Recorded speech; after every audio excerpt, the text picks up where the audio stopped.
Silakan, Prof. Denny. Terima kasih Yang Mulia. Assalamualaikum warahmatullahi wabarakatuh. Salam sejahtera, selamat siang. Izin Yang Mulia kami menyampaikan dalam satu keterangan pihak terkait dan tadi sudah menyampaikan PowerPoint untuk membantu memahami persoalan ini. Sambil menunggu kami akan bacakan dan tidak mengulang hal-hal yang tadi secara prinsip sama diargumentasikan dengan pihak termohon. Meskipun barangkali kalaupun diulang berarti kami ingin memberikan titik tekan. Yang Mulia, mudah-mudahan bisa ditampilkan PowerPoint-nya.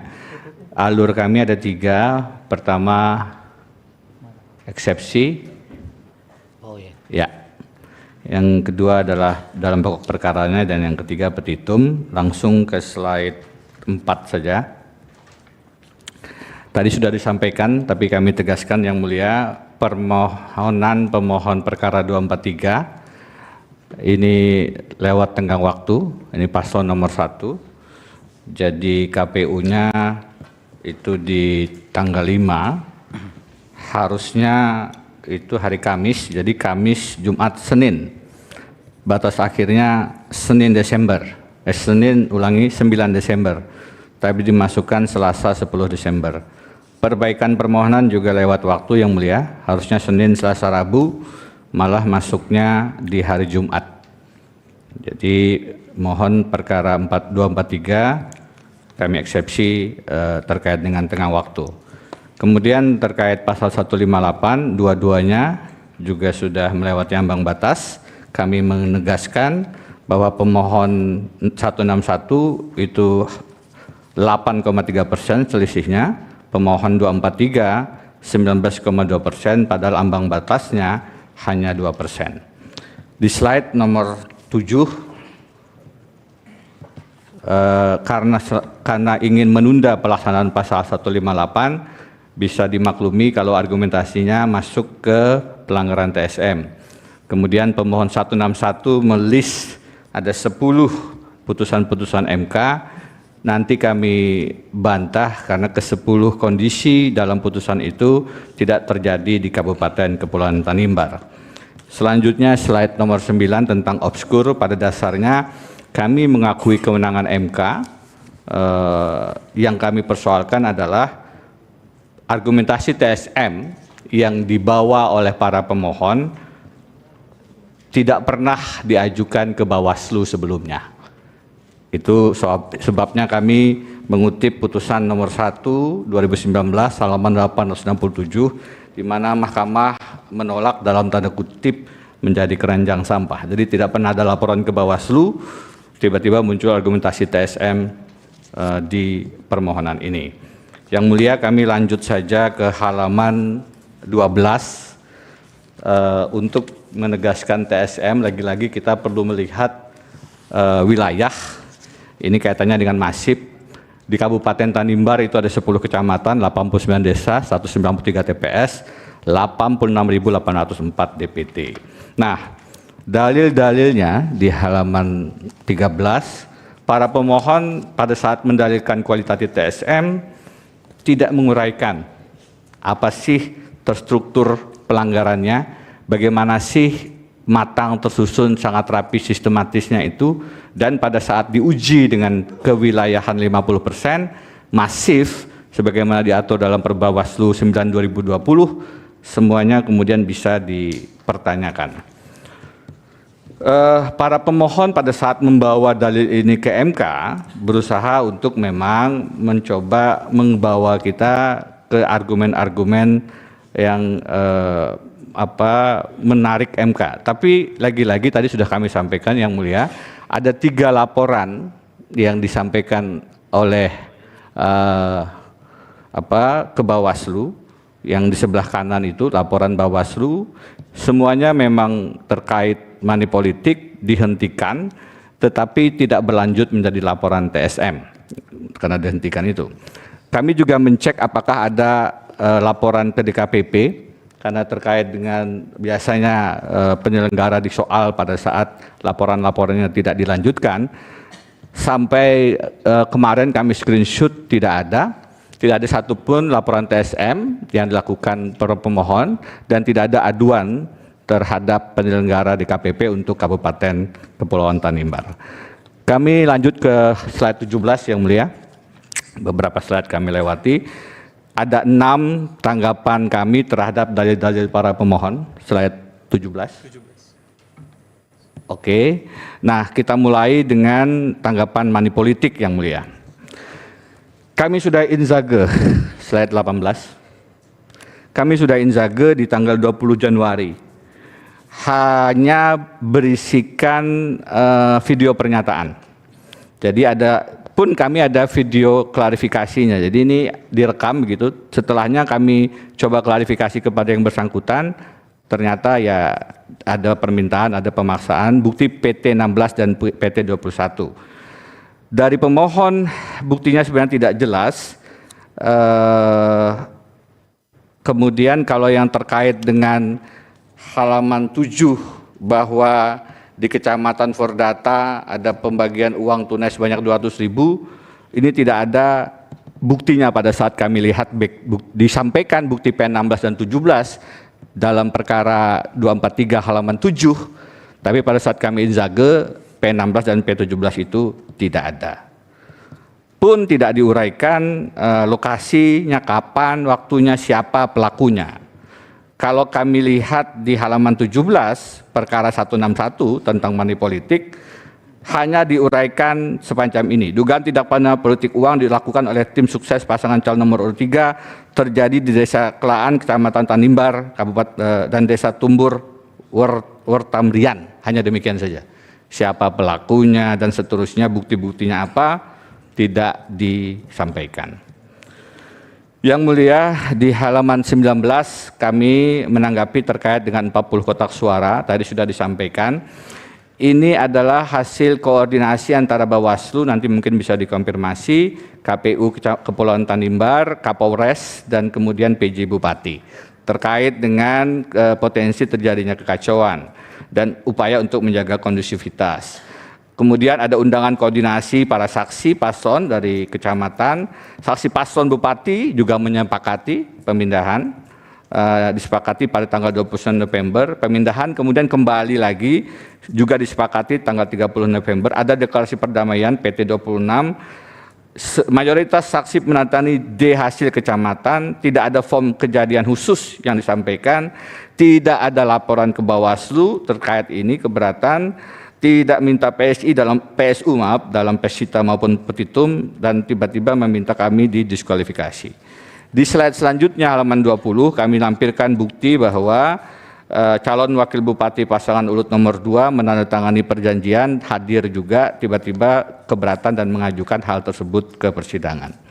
Yang mulia, terkait dengan dugaan pelanggaran oleh pihak penyelenggara di TPS 01, satu TPS yang mulia, Kecamatan War, Desa Kiloon, yang diajukan oleh perkara 243. Hasil inzage kami 20 Januari menunjukkan pelanggarannya adalah dituduhkan diantarkannya pemilih disabilitas ke bilik suara yang diduga oleh tim sukses pihak terkait, namun dibiarkan oleh KPPS TPS tersebut.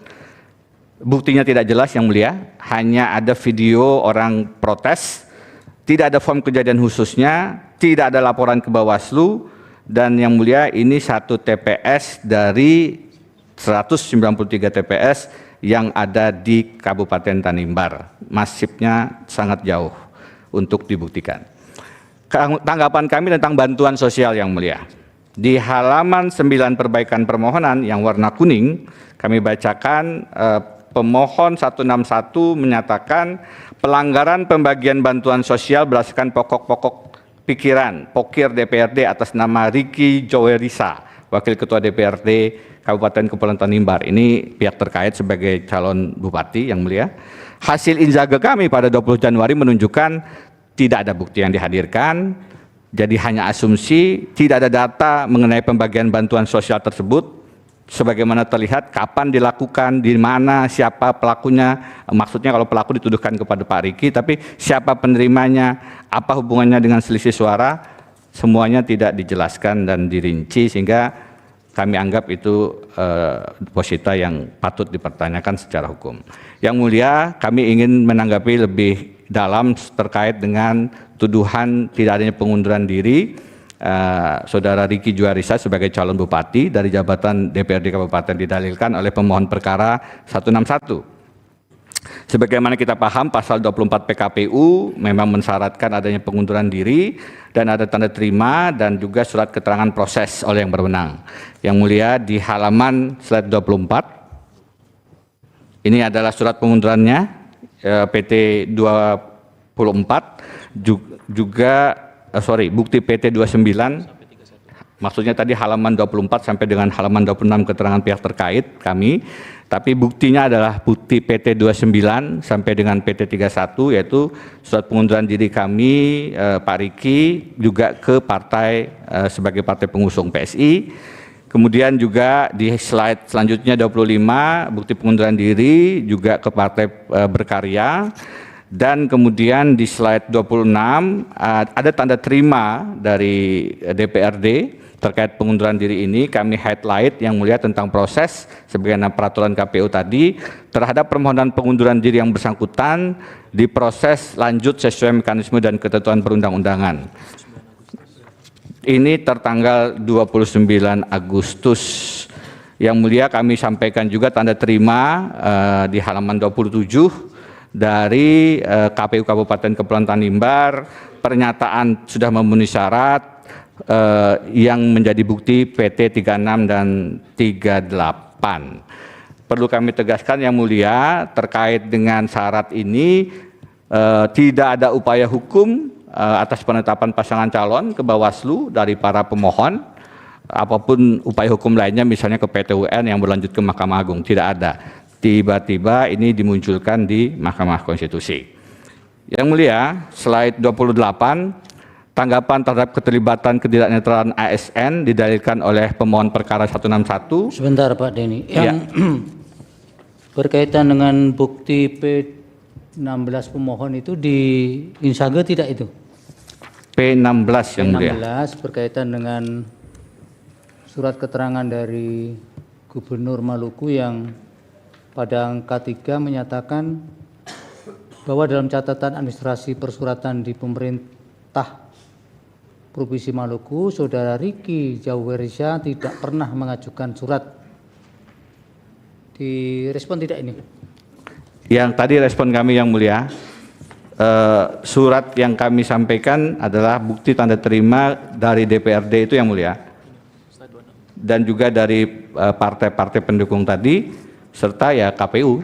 Sudah ada di Agustus itu ya? Ya, di situ yang mulia, letak bantahan kami. Baik. Kami lanjutkan yang mulia. Silakan. Slide 28 tinggal sedikit lagi. Terkait dengan keterlibatan dan ketidaknetralan ASN yang didalilkan oleh pemohon perkara 161, kami sudah injage juga tanggal 20 Januari tadi. Yang pasti yang mulia terkait ini kami pihak terkait bukan petahana. Tidak ada bukti yang dihadirkan oleh Pak pemohon 161. Lagi-lagi hanya asumsi. Di halaman 19 perkara 161 ada kalimat di bagian kalimat ketiga dari atas, yaitu keterlibatan ASN yang secara nyata mendukung satu pasangan calon tertentu. Hanya demikian saja. Tidak ada penjelasan bagaimana keterlibatan dan ketidaknetralan itu dilakukan, kapan dilakukan, lokasinya, siapa melakukan, dan seterusnya. Ini kami bantah di keterangan halaman 26 sampai 29. Dengan demikian yang mulia, sebelum petitum, izinkan kami menyampaikan kesimpulan. Para pemohon tidak memiliki legal standing terkait dengan syarat ambang batas pasal 158. Khusus pemohon perkara 243 melewati tenggang waktu. Kemudian secara umum di slide 29, dugaan pelanggaran TSM yang didalilkan tidak pernah dilaporkan ke Bawaslu, tidak pernah diuraikan unsur-unsurnya, tidak didukung dengan bukti-bukti, dan karenanya harus dianggap tidak berdasar secara hukum, pun terkait dengan syarat sah tidak disoal penetapannya ke Bawaslu dan upaya-upaya hukum lainnya. Petitum di slide 31, slide terakhir, Berdasarkan uraian sebagaimana tersebut di atas, pihak terkait memohon kepada Mahkamah Konstitusi untuk menjatuhkan putusan sebagai berikut. Dalam eksepsi, mengabulkan eksepsi pihak terkait untuk seluruhnya. 2. Menyatakan permohonan para pemohon tidak dapat diterima.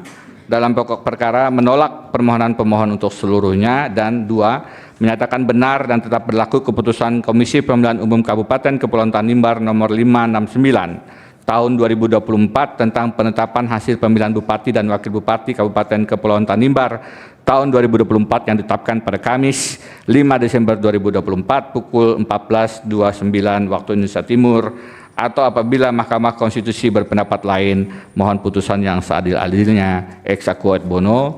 Demikian yang mulia kami akhiri. Wassalamualaikum warahmatullahi wabarakatuh. Waalaikumsalam.